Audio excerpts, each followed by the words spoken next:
முருகனுக்கும் மதுரைக்குமான ஒரு அழகான பந்தத்தை இந்த வீடியோல பார்க்கலாம் வாங்க. முருகனோட அறுபடை வீடுகள்ல முதல் படை வீடான திருப்பரங்குன்றம் இருக்கிற இடமும் மதுரை தான். கடைசி 6வது படை வீடான பழமுதிர்ச்சோலை இருக்கிற இடமும் இந்த மதுரை தான். அவ்வை பாட்டி கிட்ட சுட்ட பழம் வேணுமா சுடாத பழம் வேணுமான்னு மரத்து மேல உட்கார்ந்து முருகன் விளையாடின தலமும் மதுரை தான்.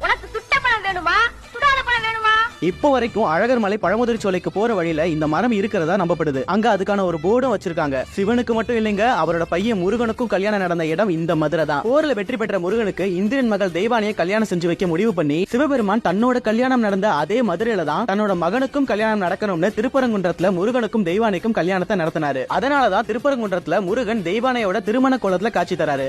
மலைமகள் மைந்தனுக்கு மலை மீதே திருமணம் நடக்கட்டும். திருப்பரங்குன்றத்தில் முருகனுக்கும் தேவயானைக்கும் திருமணம் நடக்க ஏற்பாடு செய்யுங்க. இப்போ வரைக்கும் முருகன் தெய்வானை திருக்கல்யாண திருவிழால மீனாட்சி சொக்கரும் கல்யாணத்துல கலந்து வாழ்த்துற வைபவம் மதுரையில இன்னும் நடந்துகிட்டு தான் இருக்கு. அடுத்து அழகர் மலையில இருக்கிற பழமுதிர்ச்சோலை. இந்த மலைக்கு அழகர் மலைன்னு பேர் வர காரணமே இந்த இடத்துல 2 அழகன்கள் குடியிருக்கிறதாலதான். ஒருத்தர் மலை அடிவாரத்துல இருக்கிற மாமன் கள்ளழகன், இன்னொருத்தர் மலைக்கு மேல இருக்கிற மருமகன் கந்தன் அழகன். இது மட்டும் இல்லாம யானைமலை முருகன் கோவில், திருக்கூடல்மலை சுப்பிரமணியர் கோவில், வாடிப்பட்டி பாலதண்டாயுதபாணி கோவில், பூங்கா முருகன் கோவில்னு மதுரையவே ஒரு கலக்கு கலக்கியிருக்காரு முருகன். தமிழ்ச்சங்கம் வளர்த்த மதுரையில தமிழ் கடவுள் முருகனுக்கு ஒரு தனி இடமே இருக்கு.